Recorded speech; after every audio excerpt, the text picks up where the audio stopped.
You have a tattoo? I would never get a tattoo. Actually, no. So I said I would get like the Hebrew one, but there was a while that. So I was learning Korean when I started law school.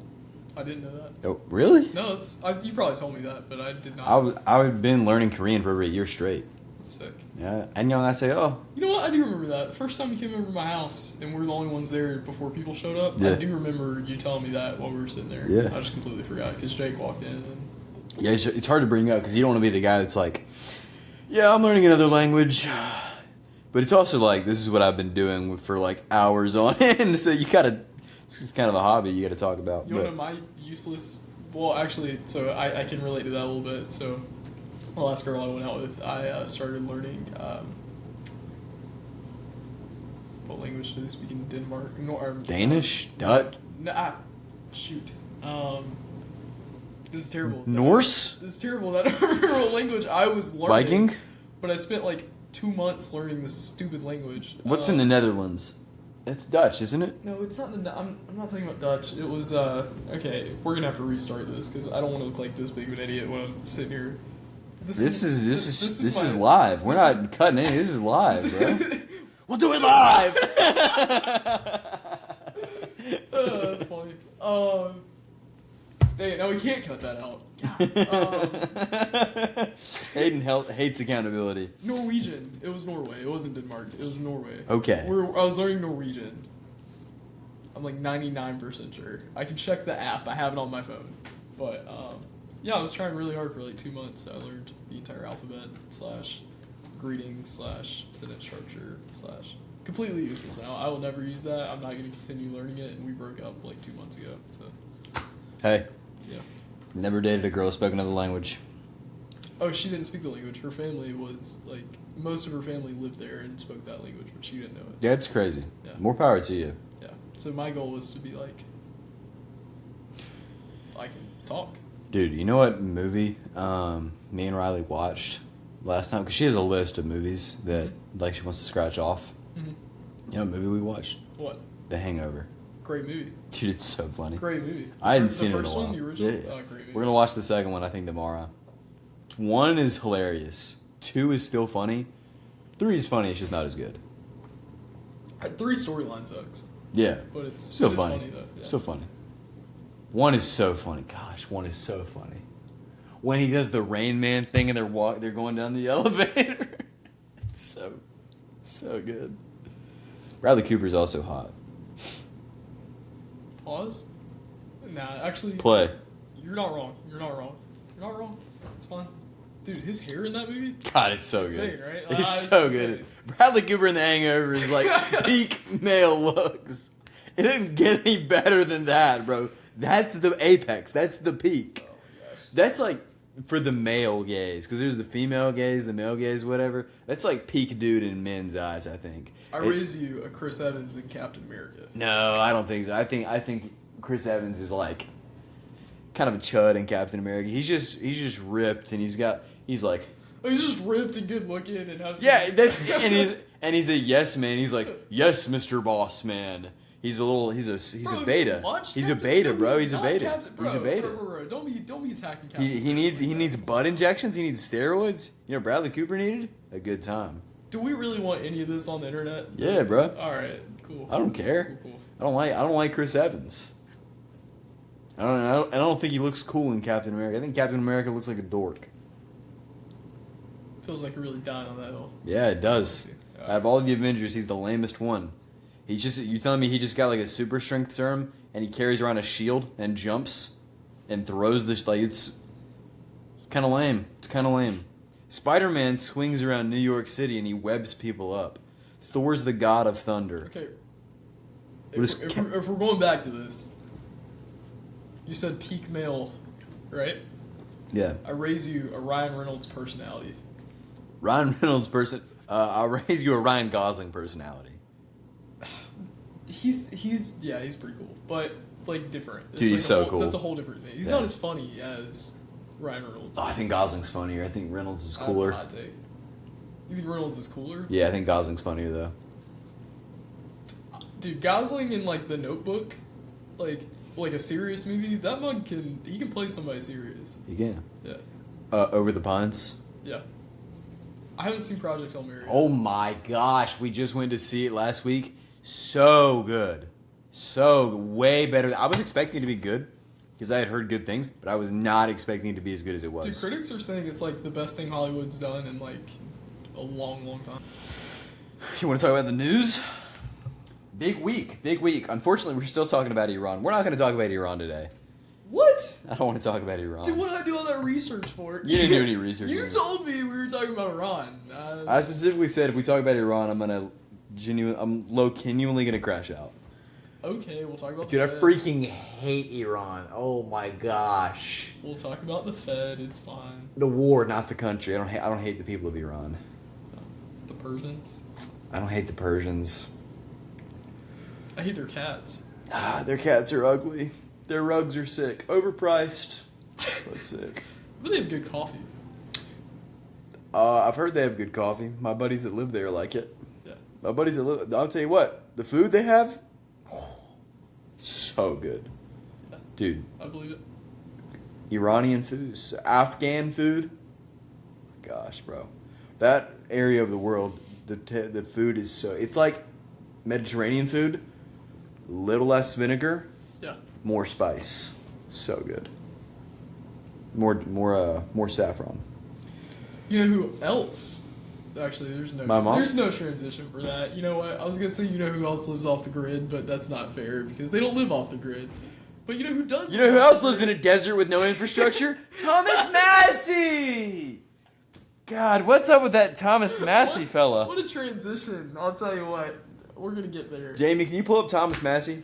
Can we get him in here? Thanks. He's late, dude. He's supposed to be here. We got Massie on the podcast. We called him. We were like, dude, we need you. He said only if he wins. Oh my gosh. Yeah. Did you call Ed? Yeah. Yeah. I don't want Ed on the pod. I called Ed. He didn't know who he was. I called Ed. Yeah, I don't speak Yiddish, so I couldn't understand him. He said we weren't a liberal enough podcast to come on. No, he said, "Sorry, I'm not flying back to the States for a while. I have a little bit more time in Tel Aviv." No, so if you don't know, Thomas Massie is a Republican senator from I think the 4th district in Kentucky. He's in the House. Famously cooperated with Ro Khanna to release the Epstein files. He's been unpopular with Trump because he has not voted down the party line on a few issues. Those big 3 issues are basically the Epstein files, national debt, and the Iranian war. Those are the big 3 that he has not voted along party lines. For reference, the number is Thomas Massie votes with Republicans 91% of the time. So if you hear what people say about Thomas Massie before you hear that number, you might think, wow, okay, like this guy must be kind of a turncoat. He must just be voting with the libs all the time. 91% of the time he's voting with the Republicans. If anything, he actually just votes on the line that Trump campaigned on. No new wars, release the Epstein files. Yeah, he's actually like don't increase the national debt. He's a huge 24 Trump guy, not a big 26 Trump guy. 26 Trump hates him. 24 Trump would have endorsed him. He's probably a VP candidate. Oh god, I wish, bro. So Massie's cool because Massie actually kind of like he puts his money where his mouth is. Like he actually seems to stand on business. Like he lives off the grid, which is sick. He powers his home with a Tesla battery that he charges with solar panels. Sick. His Christmas card is him, his late wife, God bless her, and all his kids holding guns. Sick. This guy's just a dog. Dude, yeah, that quote he had where he got stopped by the reporter and he said, I actually vote with Republicans 91% of the time. He said the 9% I don't vote with Republicans is when they're protecting pedophiles, increasing our national debt, and bankrupting our country, and bombing kids in the Middle East. Yeah, something like blowing up girls in the Middle East, something like that. And the reporter stutters. What a G. Absolute oral loss on that reporter, bro. It's so bad. Oh, the Fox chill. So he won up for the voter demographic splits. And so his opponent was who, Aiden? Oh my gosh. The guy that won? Yes. Yeah, it starts with a B, right? Oh, my co-host is stupid, bro. My co-host doesn't prepare for the pod.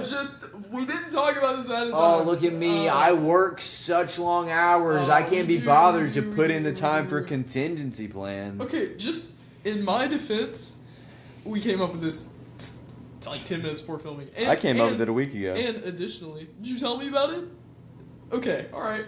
And additionally, you know what the New York Times headline would be this morning? Thomas Massie lost, not who gives Ed Galrain wins. Yeah. Ed Galrain. Ed Galrain, he's a Navy SEAL. Okay. All right. Basically, the only thing important about him is that he's a Navy SEAL and that he is alive. Trump, on this rally, had a quote where he said, "I need a warm body to sit in the chair to beat Thomas Massie." Ed Galrain wasn't going to run, and Trump supposedly literally called him and told him to run. And then Trump has just been shilling this Galrain guy. He has done nothing. When asked about his Navy SEAL activities, he just keeps saying, "It's super classified. I can't talk about it." That's all his response is. Bro definitely cleaned toilets. Dude definitely cleaned. Maybe he killed Bin Laden. I would feel really bad if the guy that killed Bin Laden came out and said he killed Bin Laden. Yeah, but the other 21 SEALs on that mission said he didn't kill Bin Laden. You never know, man. They could all be lying. I think all of them killed Bin Laden. I think it was a team effort. What is that Al Qaeda symbol? God, what is it? The Al Qaeda light. The Al Qaeda. It's like the bat signal. Yeah. Instead of the Star of David trained on you, it's the Al Qaeda or it's the ISIS symbol. Oh my gosh. Okay. Ed Galrain won. He won by about 11 points, which is a lot. Not that much for a primary, but still like a lot. Thomas, he's won this district 6 times consecutively. So 12 years. Yeah. So kind of sucks to see him go. I mean, he's still in for 6 more months, right? Yeah, he's still 7, I think. Yeah, well, until the until term ends. Oh, okay. So Kentucky does have sore loser. Yeah, so he can't run as independent. Yeah. So if you don't know what a sore loser law is, it basically prevents you from running 2 different campaigns. So say you run in like Thomas Massie did, you run in the Republican primary and then you lose, you can't drop out and run as an independent. Sore loser laws bar you from doing that. You get 1 campaign per person. Hypothetically, do you think he could win as an independent? Yeah, I think he beat. It's hard. I think he beats Ed Galrain because he won a lot of the Republican vote, and I think he'd win a lot of the liberal vote in Kentucky. I think if the liberals in Kentucky thought that Massie would have a better chance of winning than the Democrat, which obviously would, then they could vote for him and give him support. Because I think that would actually be the closest 3-person race in a while. It would actually be like 30-30-30. But anyway, this Galrain fella, he's not very, not particularly charismatic. He's old, go figure. Voter splits, Massie swamped every demographic under 50. Absolutely swamped. It was like plus 35, I think, for 18 to 26-year-olds. To be fair, he's like, if TikTok had the perfect popular Republican candidate, it would be Thomas Massie. Because he, supports everything that, TikTokers love. Yeah, he supports the things that Gen Z actually care about. Is a good way to say that. I think just to call him the TikTok dude, the meaning. He actually cares about young people. No, he for sure has a moral compass that genuinely guides him in what he does. That we don't see with any other politician. Yeah, no, you're right. TikTok, he's not doing it for votes. Yeah. I mean, if anything, not like Jeff Jackson, who's just doing it to shill his TikTok. Let's not get into Jeff Jackson. I like Attorney General of North Carolina, Jeff Jackson. I think he's fake. Former U.S. House Representative. Hey guys, I'm here on my TikTok to tell you about how evil TikTok is again. This is my 470th TikTok today. Okay, now that did piss me off. He actively was trying to pass TikTok legislation while shilling it on TikTok. Dude, he's so crazy. Anyway, was paying for views on his TikTok. So if you think, man, okay, well, Massie absolutely swamped every demographic under 50. Well, then how did he lose, Aiden? Every demographic over 50. Ding, ding, ding! Yeah. And people over 50 registered to vote. Also known as the Republican base. Just America's voter base in general. That's the people who... Yeah, true, because they're the people that show up. Yeah. Young people... by the way, I want to emphasize this. The under 50 crowd outnumbers the over 50 crowd. Yeah. By a good portion. But the over 50 crowd votes 90%. They vote. They vote. Yeah. They vote. Yeah. Bro, you gotta vote. You gotta register to vote. You gotta go vote, bro. But anyway, so... Wait, they don't pay us to say that for another 2 months. Yeah, so when we get a campaign endorsement, we'll run that back. Dude, I'd love... Next pod, we got to talk about why you should vote for Lindsey Graham. Please, I mean, I don't know. We got to talk about Mom Donnie next pod, but that's not for today. We can't get into it. Right. I don't even know where that's going to go, to be honest, because I haven't even made up my mind on that. So, Massie lost. It was close. How did he lose the demographic over 50 if he was so popular and he won this time and time again? Because he lost Trump's endorsement. But what did that actually do for him? Well, he lost the money race. It was the most expensive primary in U.S. history. Really? The most expensive. Hold on, let me get the exact numbers. I wonder what it is adjusted for inflation, though. Like, I wonder if anybody ever spent more adjusted for inflation. I'm pulling it up.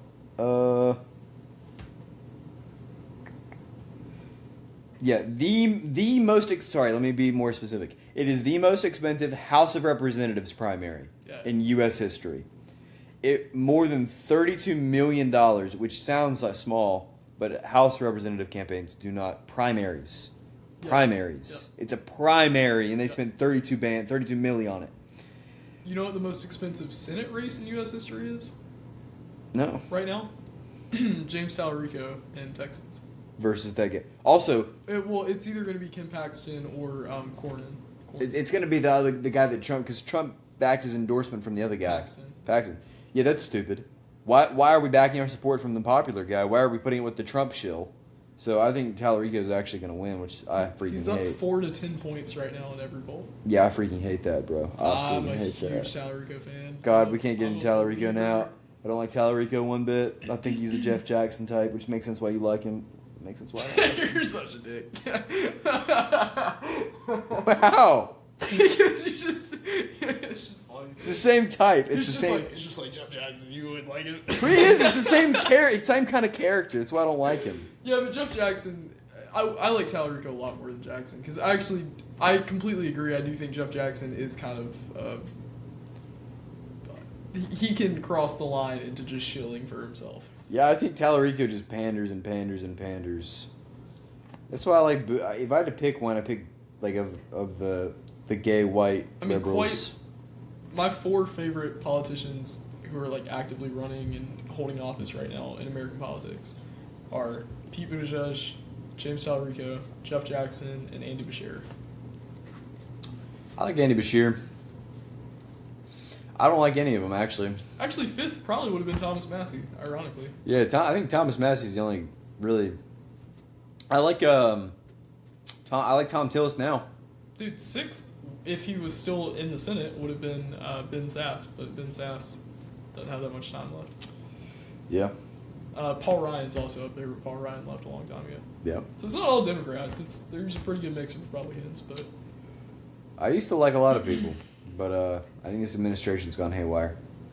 Marco Rubio, really, my opinion of him changed a lot. He's pretty much the only person in the campaign or the only person in the administration I think is logical.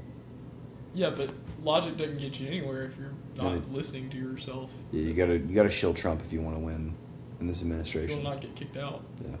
God forbid you're a mildly popular woman in the administration. Yeah, you're cooked. They spent more than with $32 million. We said more than $19 million was spent to benefit Gowrain. With listen to this, 9.4 milli came from AIPAC and other pro-Israel interest groups. Because Thomas Massie was very, very critical of the U.S. relationship with the Iranian war in Israel. And Israel didn't like that. Israel didn't like that one bit. So they put all of their money behind Gowrain. And it worked! The evil thing about this campaign is that they just spent and spent and spent. And billionaires spent. And Trump's corporate PAC spent. And AIPAC spent. And it worked. That is what pisses me off, bro. Did you see the AI smear campaign they ran? On Massie? Yeah. Literally AI smear campaign. Like, it's a fake AI ad that they have in the fine print. This is AI generated. And it's him, like, eating with AOC and Ilhan Omar. And he's like, Massie helps out the squad. Dude, that's like the trans thing they're running for Nancy Mace right now. It's insane, bro. Look, I don't like Nancy Mace, but that's hilarious. Yeah, it's AI smear ads, bro. We're at the point where we're running AI smear campaigns on politicians. This is ridiculous. I think we need to overturn Citizens United and get rid of AI. Yes. And get rid of AI in politics. Citizens United has been absolutely horrendous for American politics. The amount of spending post Citizens United for each campaign has absolutely skyrocketed. Corporate spending used to be a minute amount of campaign funding. It used to be almost all individual donors. What corporation? What do you mean corporations? You mean people? Excuse me. People expressing their First Amendment rights? I mean individuals expressing their First Amendment speech to endorse candidates by putting billions of dollars behind. Corporations giving money is actually just people exercising their First Amendment free Lobby? rights. What is this, a hotel? It's not illegal to give somebody a job if you didn't promise it on the condition that they vote the way you wanted them to. Yeah. Right, Nikki Haley?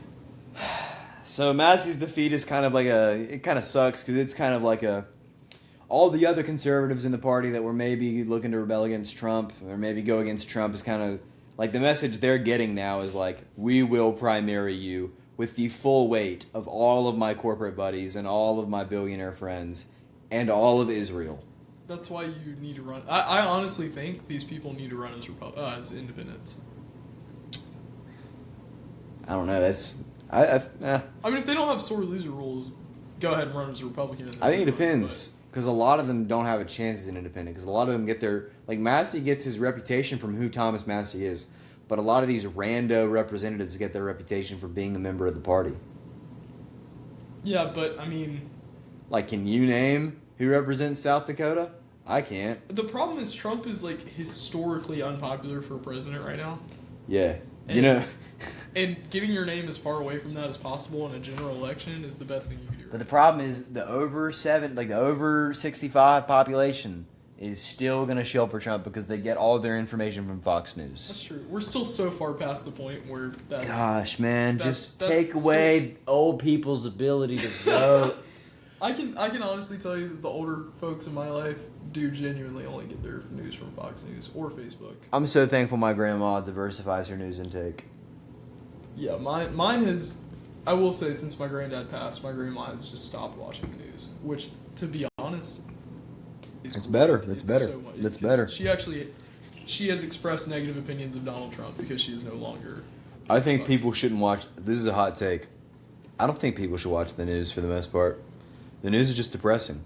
Why are we watching them? If you're a very, very in-tune person, watch it. But I think most people, you're happier if you don't watch the news. I think there's a massive difference, though, between watching the news, Watch your local news. Don't watch Fox. True, but watching the news in the middle of the day is way different than watching the news at night when the pundits come on, like Hannity or, used to be Bill O'Reilly or used to be Tucker Carlson.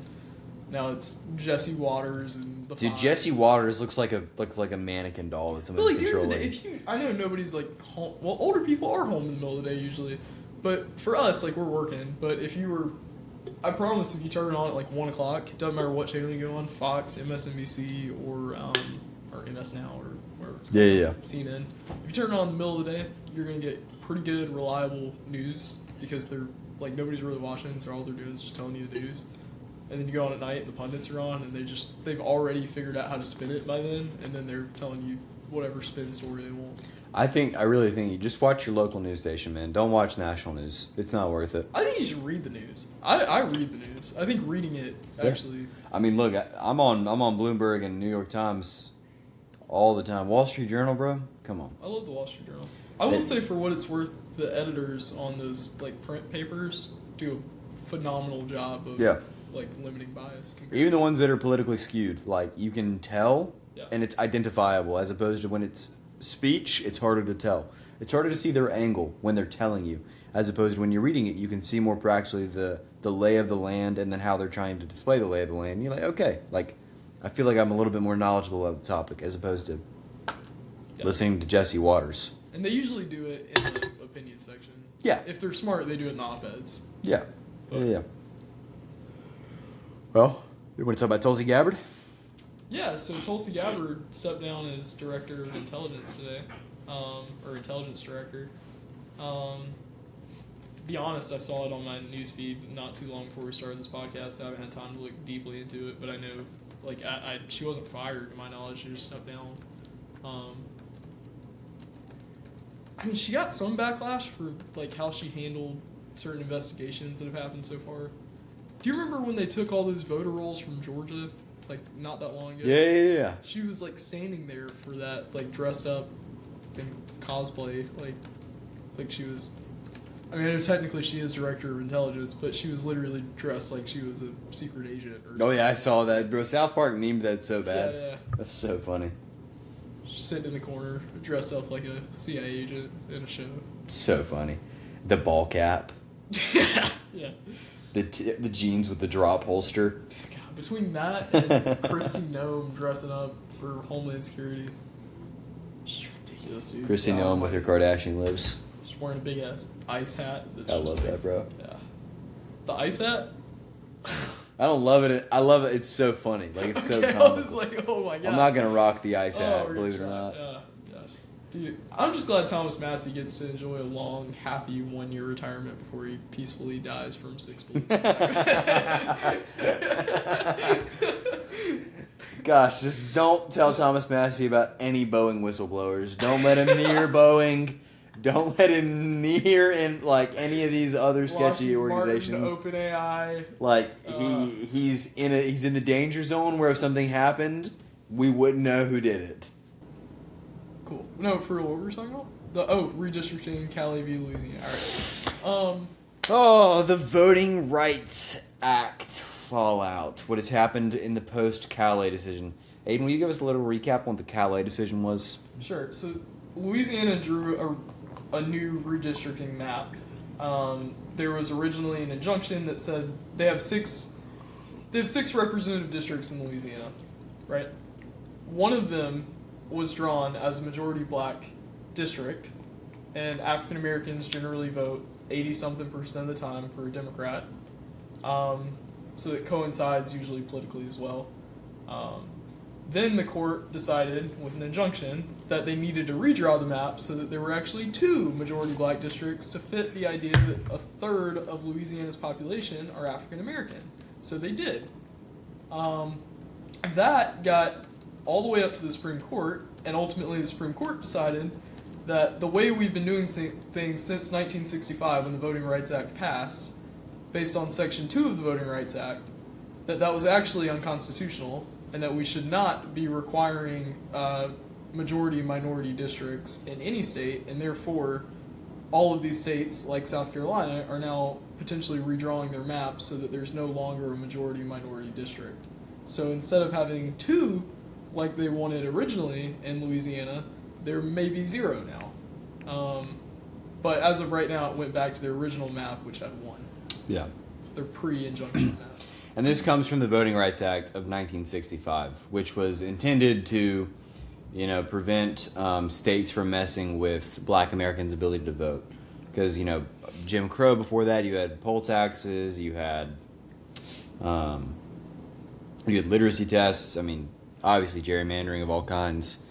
So this act came in to fix that. Section 2 and 5 were the real bite of the act. Section 5 was kind of killed a few years ago. And then Section 2 has been killed now by this Calais decision. Can I say something, kind of funny, I guess? Sure. Funny. Aiden thinks black people getting disenfranchised is hilarious. So let's hear it, man. Let's hear your joke. Okay, so I always thought that South Carolina... so in South Carolina we have 7 districts. Yeah. We have 1 district that's majority-minority district. It's Jim Clyburn's district. And it goes Columbia all the way down to Hilton Head, all the way up to Charleston, as of right now. I always thought that South Carolina sucked for putting Columbia all the way to Charleston into 1 district. I was like, the fact that you could lump an entire Democratic district from Columbia to Charleston solely to retain 6 Republican seats out of 7 is insane in a state that's like 40-something to 50-something. Sure. The irony of this is, now that they banned doing that, or said that that's not constitutional, Now we're going to have 7 out of 7 Republican districts. So I was proved very wrong that actually the bad guys are the ones that don't even want that. So, that was my mistake, guys. You telling me the bad guys are the ones who want a fair map? Is it a fair map? Because a fair map would be like 3 to 4. I don't believe that. Statistically. No, statistically it should be 7-0. That's not true. If you're a minority. If the population is equally dispersed. Oh yeah, I don't think there should be a majority-minority district.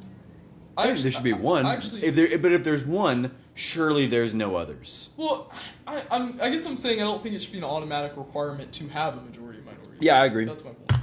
I think we should find ways to enfranchise minorities, and I think a good way we've done that is making a minority district in states like Louisiana, South Carolina, Alabama, but Tennessee. But that being said, I think in a state like South Carolina that's 50-something to 40-something, Republican to Democrat, in every election, there should be at least 2 out of the 7 that are, Democratic-leaning districts. Yeah, two makes sense. 2 makes sense to me. 1 makes more sense. 7 out of 7 makes as much sense to me as like 3-4. Like, that doesn't really square with logic. Yeah, I think here's what might bite Republicans in the butt on this one is they're also diluting the percentage right now, because if you, statistically, if you take a 6-7 and make it a 7-7, that means that some of the districts are going to be a lot closer than they are. And with how unpopular the Republicans are right now, and with how unpopular Donald Trump is right now, they could still lose a district. Oh, I think they'll. I really do believe that's a real threat, especially as we get closer and closer. Like if this is Iran, look, our oil. We are burning through oil reserves. We're getting to that point. Gas in South Carolina is $4.20. No, guess how much I paid yesterday? How much you pay? At the gas station right there across from the law school? How much? $4.40. Granted, Columbia is like normal North Carolina prices. It's urban. I mean, it's urban population. But you go to like rural South Carolina, it's cheaper. Gas is supposed to be cheap. Yeah. Rural South Carolina gas is like $3.80 right now. $3.90. Dude, if you could find that, that's still insane. Because that's 50 cents cheaper than Columbia. I've noticed Columbia can sometimes be 15 to 20 cents more than like rural places. But if it's 50 cents Bro, cheaper, we're getting to that breaking point where like people are fine. Like you can do a lot of things. You could ruin a lot of people's lives. You could be kind of a heinous figure. You can say all kinds of things. But the second eggs, milk, and gas start going up, people get pissed. There's no tax that's going to directly affect somebody like gas is. Nothing. Because the whole economy is built on people being able to commute to work. There's no amount of tariffs that's going to affect somebody visibly like gas is going to affect somebody. How the kids going to get to school? You going to drive them. How you going to get to work? You going to drive. How you going to go to church? You going to drive. And you fill up once a week at least. Once a week, once every 2 weeks. You're feeling it. And if you're filling up once every 2 weeks, it's because you got a big tank. And that's even more money. Yeah, because then you're going to be looking at $150 for a tank. Yeah. God forbid you drive diesel. That's a small population, but still. I don't know. Yeah, I mean, I had an engineering teacher who I liked him a lot as a person, but I used to I didn't think a whole lot of his political opinion, because I was like, oh, he's just a good old boy from the South. But he told me one time, he said, the only thing people care about at the end of the day when they go up to a voting booth is, do they have more money in their pocket than they did when the guy first got in office, and do they feel safe? Yeah.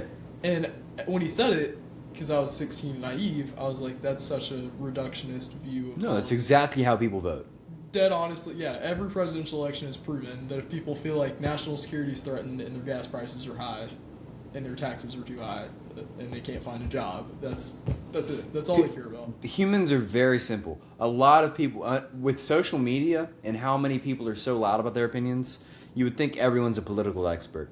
But the reality is people just want to feel safe, they want to feel normal, they want to feel like they can do what they want to do, they want to feel like they can live how they want to live. And even the most liberal of people don't want the government, they don't want to feel like they're dependent on the government. They really don't. My grandma is one of the most conservative people I've ever met, and I can honestly say that the one thing we can agree on is that abortion being the biggest national issue in every general election or presidential election is the dumbest thing. She's very pro-life. I consider myself pro-choice, and we both agree that it's stupid for that to be a national issue right now, because The economy is so At the end bad. of the day, the economy and national security are way more important. Like, we just find these issues to make a huge spotlight of every national election, presidential election. Yeah. And they really don't matter. I mean, they matter, but they don't matter in the grand scheme of things at the end of the day. So, with elections, as it pertains back to the Voting Rights Act, that's the foundation. Now we have the Calais decision. Now we see how it's coming into play with Alabama. So, Alabama's been fighting the Voting Rights Act fight for a long time. Courts found their map. Not the good fight. Not the good fight. Alabama's been fighting for, fighting against minority district representation for a long time. Somebody once said Alabama was the first state to do something stupid and the last state to undo something stupid. That's probably true. Their education has gone up dramatically. Their education has been much better. Ours is actually getting worse. Yeah, but it's because we have a population increase. We don't have any money in education. Besides, all of South Carolina's education budget goes directly to the University of South Carolina. Clemson gets a lot too. Yeah, but yeah. I think if you took all the public school budget for grade school and all of the University of South Carolina budget, it's probably the same. But South Carolina has 40-something thousand students. Yeah. Which is crazy. Yeah. And the South Carolina state government funds that junk like there's no tomorrow. Do you know Clemson and South Carolina, if they get two different types of funding, but ultimately they end up with about the same level of funding every year because they're public universities? Clemson has half as many students, and they get the same amount of funding. It's ridiculous. They got a lot of endowments. So, Alabama, they have this map. They use it in 2023. They tried to draw a map where black voters basically had a shot at getting a black representative. And just brief side note: this isn't a tangent. We can't afford to go on another tangent. But this whole issue comes down to whether or not you can apportion people based off race. There is an argument that it's good and helpful, and there is an argument that it's bad. Aiden and I would fall in. I think we're closer than facially it would seem. I don't like that. I think it's a bad idea to be able to classify people by race for the purposes of creating a voting district. I think it reduces all people of one skin color to, well, if you're black, you must vote this way. Yeah. Or if you're Hispanic, you must vote this way. If you're white, you must vote this way. I think it's silly. Well, I think my view on it is from a broad general overview. I disagree with the idea of it. I just think from a practical standpoint, it's almost necessary to make sure that they don't get disenfranchised. Sure, I disagree, but that's. But I think in spirit, we're actually not that far. Yeah. I do believe it could be unfair. Yeah. Yeah. So anyway, this Alabama map is about literally getting a black district, not a Democratic district, a black district. Because political gerrymandering is. Yeah, political gerrymandering is totally fine. Yeah. The courts cannot. There's this thing called the political question doctrine, which says that we being the courts cannot touch a legislative decision so long as it was a political issue, which is a limited number of things, among which include drawing district lines. Apportionment is another issue, like voter apportionment. It has to be 1-to-1. As long as it's one vote, one person. That's how they have to draw their districts. That's fine. Population based. Yep. And they have to keep it up. They have to keep updating it with how the population. Exactly. So, this month, after the Calais decision came and kind of wrecked Section 2, Alabama's governor called an emergency special session to swap the maps again back to the pre-23 map. And the Supreme Court let them do it mid-election. Now, the election was just absentee ballots. And, absentee ballots notoriously not a very reliable way of getting votes. But nonetheless, votes were already being filled. Votes were being filled out. Ballots were getting filled out under one map. And then the Supreme Court flipped the map. And so practically Alabama goes from 2 districts where black voters were a majority to down to 1. So out of 7 congressional seats, they have 1 where blacks in the majority. For reference, black representatives or black residents are about 27% of the population. So it's even less than South Carolina. Again, it kind of comes down to math, and it depends on geographic.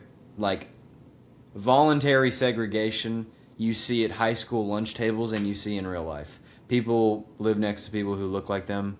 Some of it is they got pushed around from original like housing policies. I was gonna say I wouldn't necessarily call it voluntary, but I think a lot of it's voluntary. I think some of it's not. But so statistically speaking, if it's 27% of the population and there's one district where they're the majority, that means it is very unlikely they should be the majority of another one. Just mathematically, it's not how the numbers work out. Well, in a perfect, obviously this isn't how statistics works, but in a perfect world, if you divide up a 54 to 46 sample size 7 ways, they will all reflect 54 and 46, and there would technically be 7 out of 7. But that doesn't make sense. No, because it just doesn't happen. Yeah, but yeah. Because there is geographical positioning.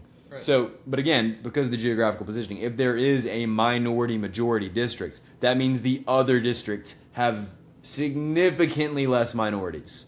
So if you have a 27% of the population majority district, holy cow, that's a lot of that 27% in this place. Mm-hmm. And so you dilute it, and then there's no more. So, and Alabama's, for reference, like, you can have your opinion on this. Obviously, I care about voter integrity. I don't like a lot of people voting. I think that's public. I think you should have to, Jim Crow is a whole other issue because they were like I couldn't pass those tests. I mean, they're insane. But I think if you can't tell me like 5 fun facts about the guy you're voting for, I don't think you should be able to cast a ballot. I think you'd be shocked at if somehow we reinstated fair, non-racially biased tests in this country. I think for voting, I think it would be shocking at how many poorly educated white folk did not pass that test. Which is a good thing, I think. I think if you're... Honestly, if it's a basic civics test and you went down right there to the horseshoe and gave it to a bunch of people on the horseshoe, I guarantee you like 70% of them would fail. The Charlotte sheriff doesn't know the 3 branches of government. Executive, legislative, judicial. Gold star. That guy should not be sheriff. He's not qualified. Some dude testified before. Some guy was in law enforcement and he testified before Congress a couple months ago, and they asked him what branch he was a part of, and he didn't. That was the Charlotte sheriff. Was it? That was the Charlotte Mecklenburg County sheriff. He's in the executive branch, and he said he's in the judicial branch. Right? Yes. Well, he first asked what they were. He first said the police department, I think, and then they asked him, no, the branch of government. You have a 1 in 3 chance, buddy. No, he had 1 and 2. He didn't know about the 3rd one. That surprised him. 3. How long has there been 3? I thought there was only 2. He's not a good fella. He's a bad Wait till he fella. finds out about the 4th branch of government. Yeah. The good old administrative state. So anyway, the Alabama thing, it's not a particularly good story. Like, Derek Johnson, who's a big NAACP guy, he said it's a return to Jim Crow, which is like, okay, buddy, calm down. I mean, is he blowing it a little up? Yeah. Yeah, but is he wrong in saying that the policy is going back to what it was prior to the 1960s? Yeah, but you got to look at the rationale of the policy, I think. Do you think Alabama's that much better right now than they were? I mean, yes, I do actually. In a lot of areas, but I don't think they're as far as you would hope they would be in the year of our Lord 2026. That's probably true. Bob Jones and Greenville didn't get their tax accreditation until 8 years ago. Bob Jones is ridiculous. If you go to Bob Jones, you don't go to a real college. You need to leave immediately. The briefest way I can summarize that situation in 30 seconds is Bob Jones in the 1970s refused to integrate their schools. Jimmy Carter said that you will lose your IRS tax-exempt status as a university if you don't. They said, well, no, and they didn't do it. And then he actually pulled it, and they were like, oh, crap, you actually pulled it. And then for the next 40 years, they did not have IRS tax-exempt status because they refused to integrate their schools in the late 1970s. W. Bob Jones, am I right? Obviously not. It all went downhill when they let women in, to be honest. That's what the real problem was.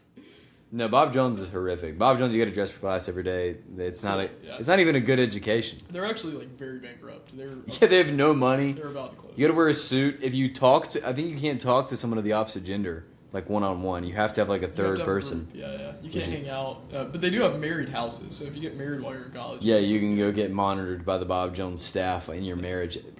My buddy graduated from there like a week ago, and he said, "Thank God I can get out of here." Yo, genuinely going to Bob Jones is a humiliation ritual. I don't know why anybody would do that. They actually have some good academic programs, which is shocking considering it's Bob Jones. Very few and far between. Their accounting programs second best in the state. Really? Oh well, you said second best in the state. That doesn't give me high hopes. The state, yeah. First Well, or second, yeah.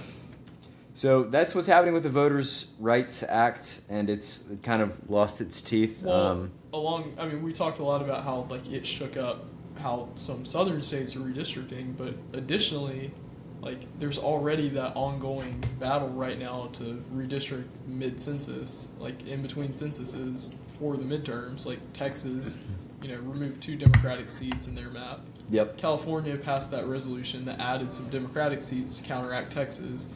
But now all these southern states are going to add Republican seats, and Virginia passed their resolution through Democratic means, and the Virginia Supreme Court struck it down and said it was improper. And it sounds like the U.S. Supreme Court said we won't review it, so that got shot down.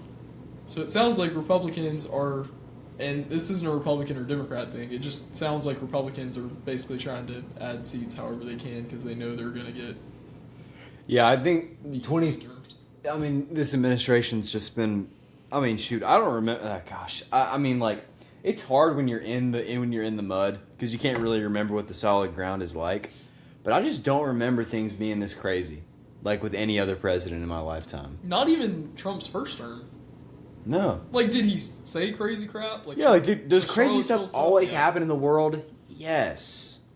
But I don't know, man. I don't remember it actually like hitting a tipping point until January 6th. Like in Trump's first administration. Like the thing he said about Charlottesville in 2018, there were good people on both sides.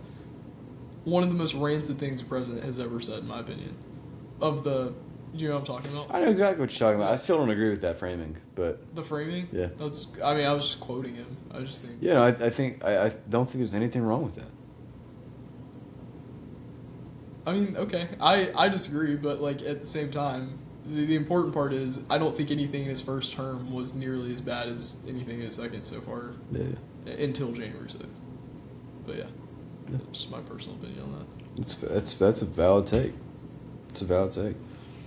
Charlottesville was crazy, but the situation is crazy. Regardless. Whole thing was crazy. The Proud Boys was like actually insane. Yeah. The fact that we were showing the Proud Boys like, no, they're not racists. They're just like. They just do things a little different, They just don't they don't get along with everybody, right, guys? There are 2 groups there. One is a highly left-wing group, and one is the Proud Boys. Yeah. There's the literal racist biker gang. And regardless of because I don't even agree with the far left group that was there. I think they were pretty far left.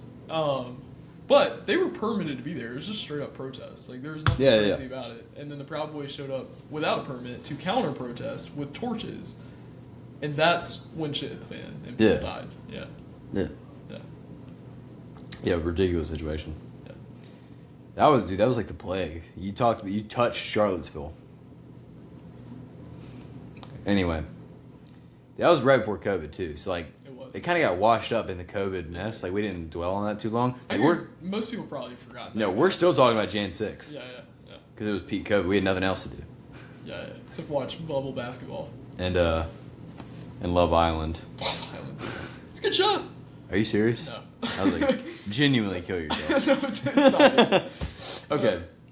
Final thing I really want to talk about today is the war powers thing that just happened in Congress with the vote. You see this? No, actually. Okay, it's kind of crazy. Yeah. So, backstory. We do a little bit of backstory on the pod. We talk about the foundation of things. Guys, yeah. Big backstory, guys. There's this law on the books of the country that says the president can send troops into a war for 60 days, and then after that 60 days, if Congress hasn't signed off on it, the troops have to come home. It was passed in 1973. It was specifically so America wouldn't enter another Vietnam, right?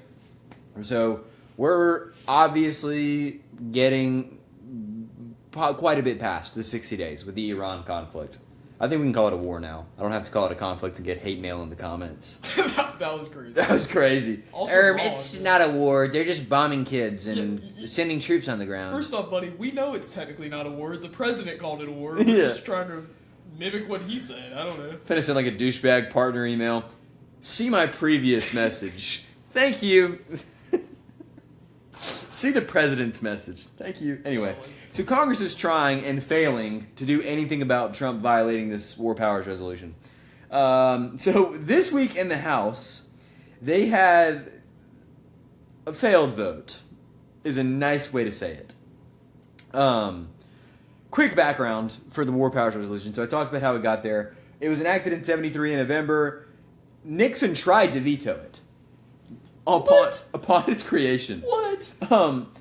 It requires the president to notify Congress within 48 hours whenever military forces are sent into hostilities, and then it stipulates that presidents must end foreign military actions after 60 days without congressional approval.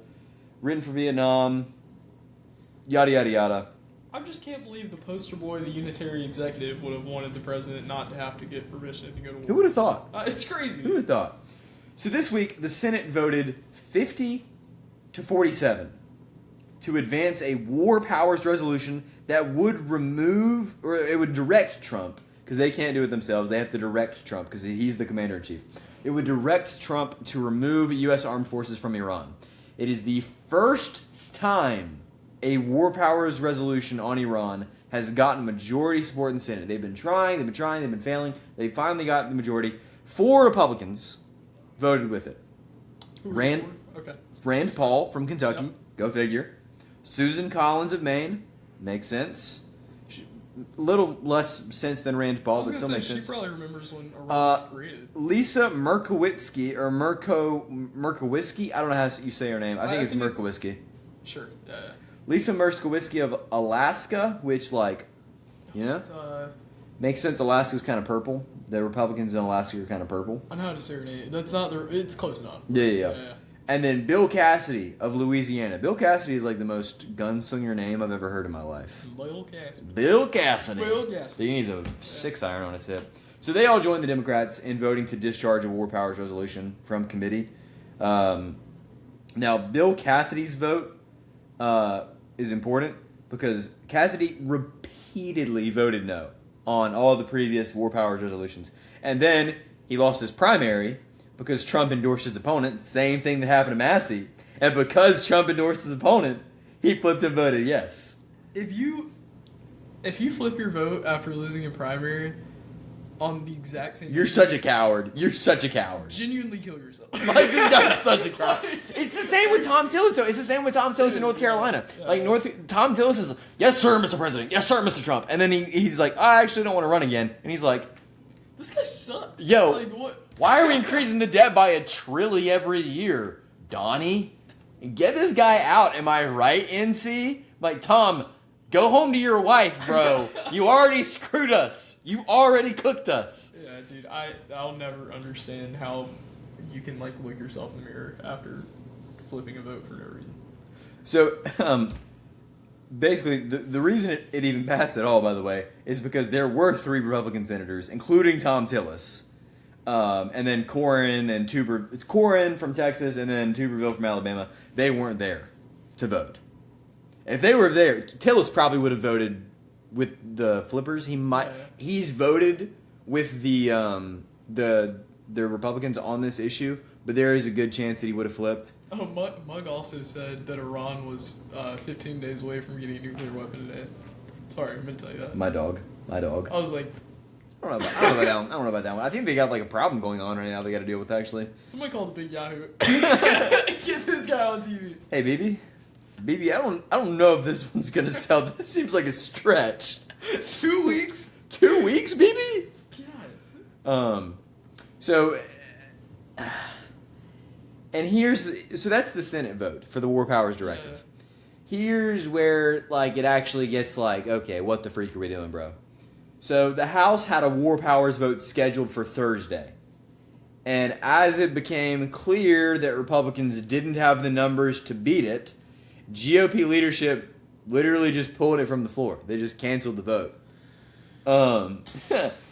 The Gregory Meeks of New York, who's the Democratic representative, he sponsored the resolution, and he said, quote, "We had the votes without question, and they knew it. And as a result, they're playing a political game," end quote.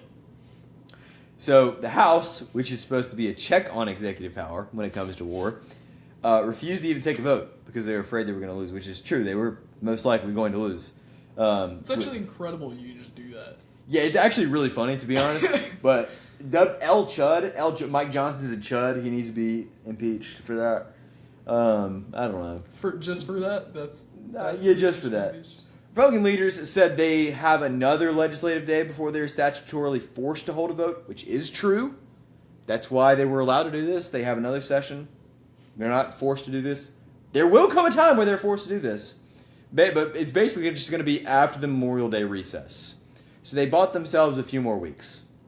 But then they're going to have to vote on it. Just a few more dead kids. Nothing. A few more 100 dead kids. So basically the War Powers Resolution has been tested, and it lost. So for now, right? Like in other times where it's come up, presidents of both parties have pushed the limits of the War Powers Resolution. Reagan in El Salvador, what Clinton did to Kosovo is ridiculous. I mean, you want to talk about a president that bombed the crap out of a nation. Obama absolutely obliterated Libya. And we don't talk. Obama walked in there like a G in Compton. Obama rolled up in Libya and took it like it was his. It was his turf. You bro. had to pick G in Compton for the one black president.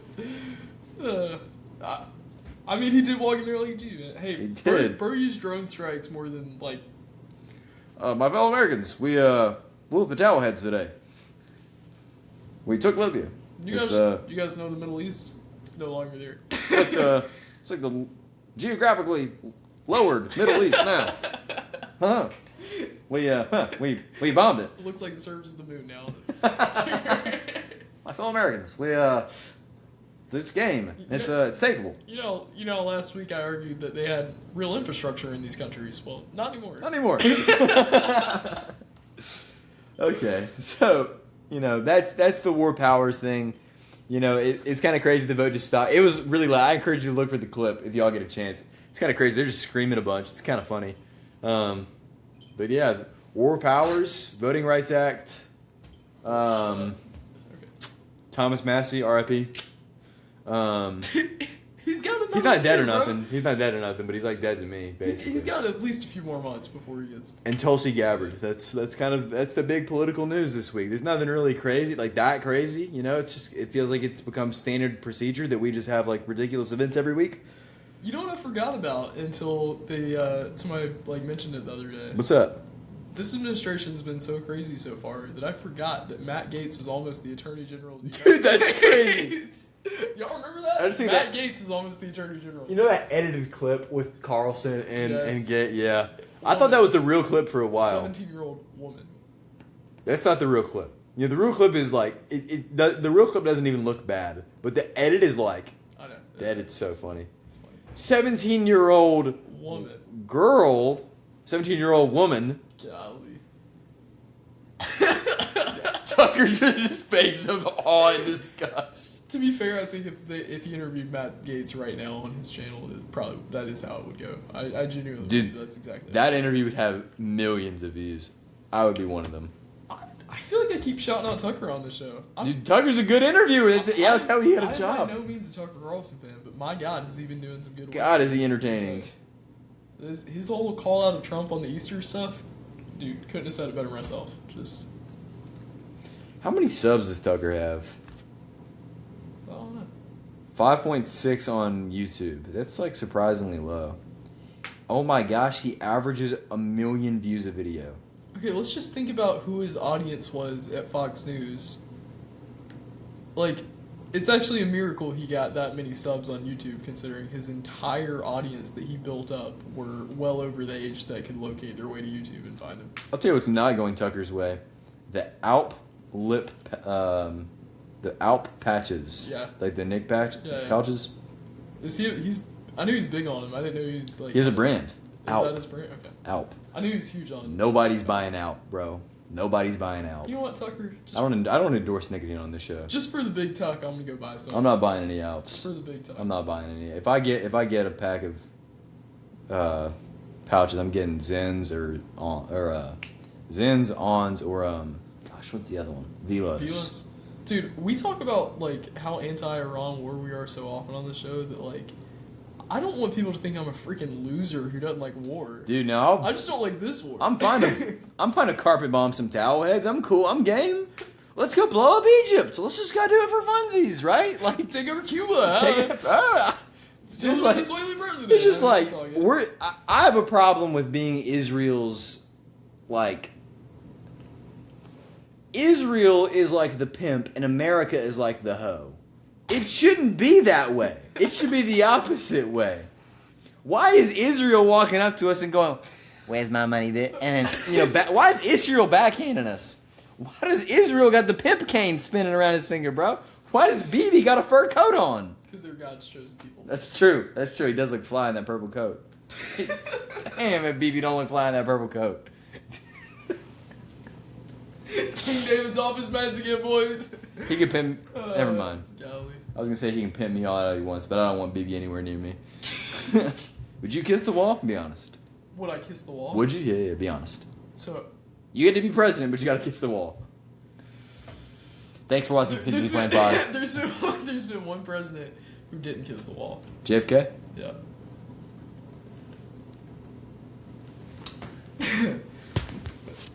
So what'll happen to you? I'd be making out with that wall.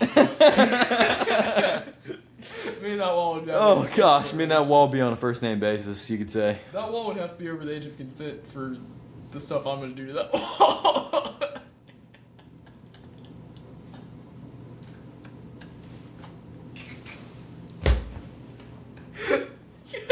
Don't come back to my house. You gotta earn that APAC money.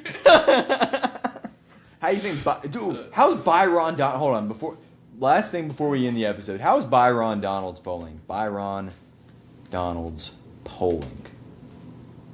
Let's see. That's not the dude with the porn stuff, is it?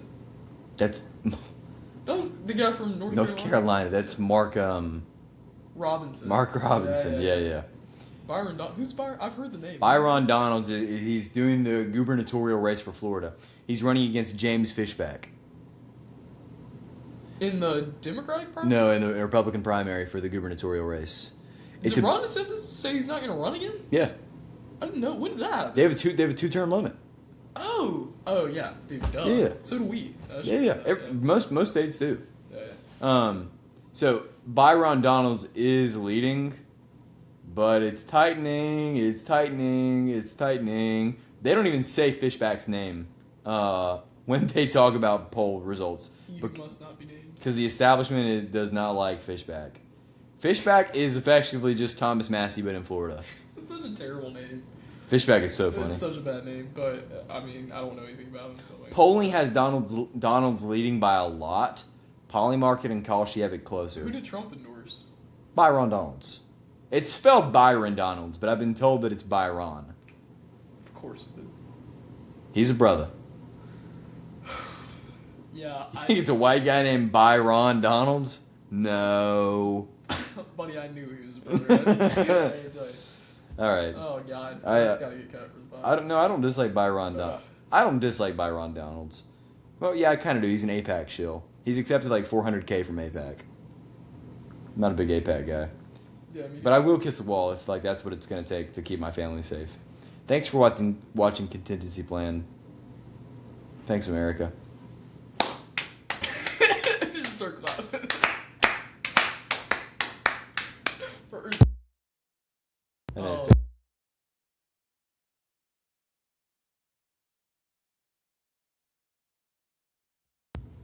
You know what's really funny about the whole idea of like the Cali stuff and like we need a majority black district? Yeah. By the same logic, if a minority could not win a general election in a non-minority majority district, Barack Obama never would have become president because they're only like 13% of the population. Yeah, so it's obviously that it can happen. You don't need a segregated district. You just need a dude that's really charismatic and really good at what he does. I mean, think about how many senators we have that are African Americans or minorities or. I'm curious. What percentage of the House is black? 14% of the U.S. House. That's like directly. Yeah, that's really close. That's actually insane. What about the Senate? 5% of the Senate. Okay. That makes more sense. Yeah. But just because of how the Senate. Yeah, because how the Senate's. Yeah, by the way, North Carolina, Tim Scott, who's also a Trump shill. So. Why'd you shout out Tim Scott from North Carolina? He's a South Carolina senator. Did I? Wow, I just completed my Carolinas. Dude, you're a traitor. Like, I'm all South Carolina, but you're a traitor. God, what's that guy's name? Burr. Aaron? Yeah. Yeah. Richard Burr. But he retired. I mean, he's not the senator anymore. That's who I was thinking of. He got replaced by Ted Budd. I will say I'm a huge fan of Jim Clyburn not being in office anymore. Just because he's been in office for a million years. Yeah, I think after you. I'm a big fan of term limits. Yeah. Big fan of age limits. I think, you can't vote for the first 18 years of your life. Let's go like last 30. You can't vote either. Yeah, but some people are in different spots than other people. If you're going to die at 50, you shouldn't be able to vote at 22. 32. 45? Warmer? I truly have no idea. Like, I don't actually agree with age limits. I really don't even think I agree with term limits. Oh, I agree with age limits and term limits 100%. I think after you get to set, because my opinion is whether your policy-making decision is good or bad, you're no longer representing the interests of the people that are going to actually have to deal with the consequences of your actions. Okay, I agree, but also the whole point of this system of a republic or a democracy is that the people are the ultimate voice in deciding who the representatives are. Yeah, and the people vote, don't they? It's not just the baby boomers. You mean the baby boomers? I'm just saying the principle of a democracy or a republic is that if people get too old and too incompetent, people would vote them out. Now, is that the way that it's actually happened? No. No, because only the I'm old people die on vote. that hill that's the way that it should be. That's because we don't have a good civics, education in this country. Who do we blame for that? George Bush and Jimmy Carter. Really Jimmy Carter. George Bush nailed in the coffin, but Jimmy Carter built the coffin. I really don't understand how we just expect all these generations of young people to have no good civics education and then be expected to be create the citizens. Department of Education, create Common Core curriculum. I think part of it is the fact that we conflated the word citizen with meaning that you have a paper that says you're an American citizen instead of.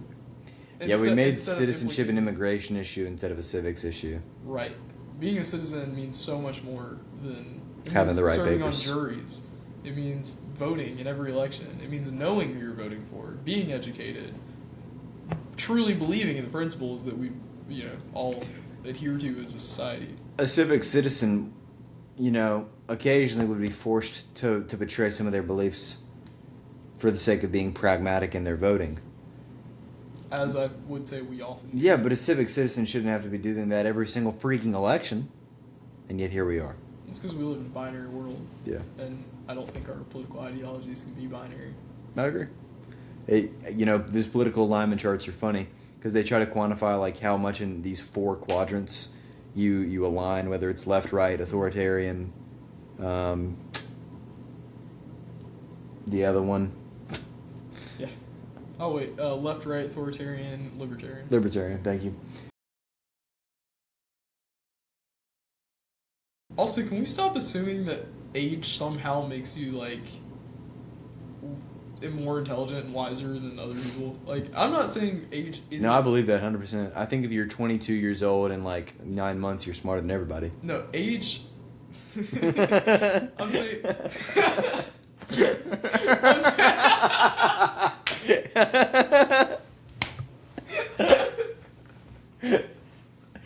23, you're cooked. We made it. I'm gonna go book right now. I don't even know what's going on down there. I'm gonna start a podcast.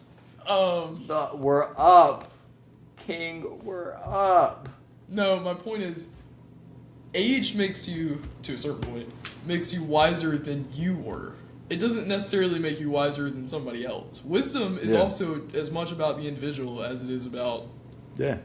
And by no means am I saying we're wise. I think more so than wisdom, I'm talking about intelligence. Yeah. Somehow older people also think that by being older, they're smarter than other people. No, and a lot of the times the information they learned when they were old is actually wrong and outdated. Correct, yeah. And I'm not saying young people are any more intelligent than old people, generally. I'm just saying that, I think most young people are actually incredibly unintelligent. Right. A lot of old people are loud and unintelligent. Right.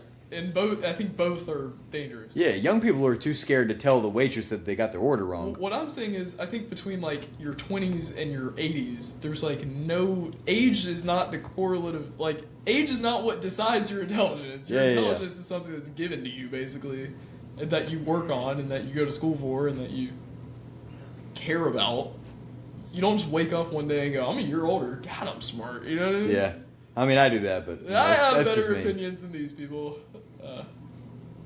You walk in there and you're like, you young people today don't know anything about life. I'll tell you what, I looked at this sumbitch yesterday and I found out that we should not be in Iran right now. I'll tell you what. Oh wait, Trump says we should be in Iran right now. We're in Iran right now, and guess what? We're going back. Hey, can you pick Iran out on a map? Hell no. I thought you were asking me. I'm like, yeah. Hey Siri. Hi Siri.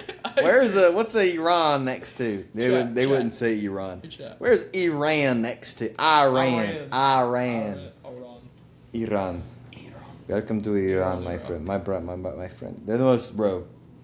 Arabs are the most hospitable people, bro. I fully believe it. So nice. Dude, there is a Hey, joke. Habibi.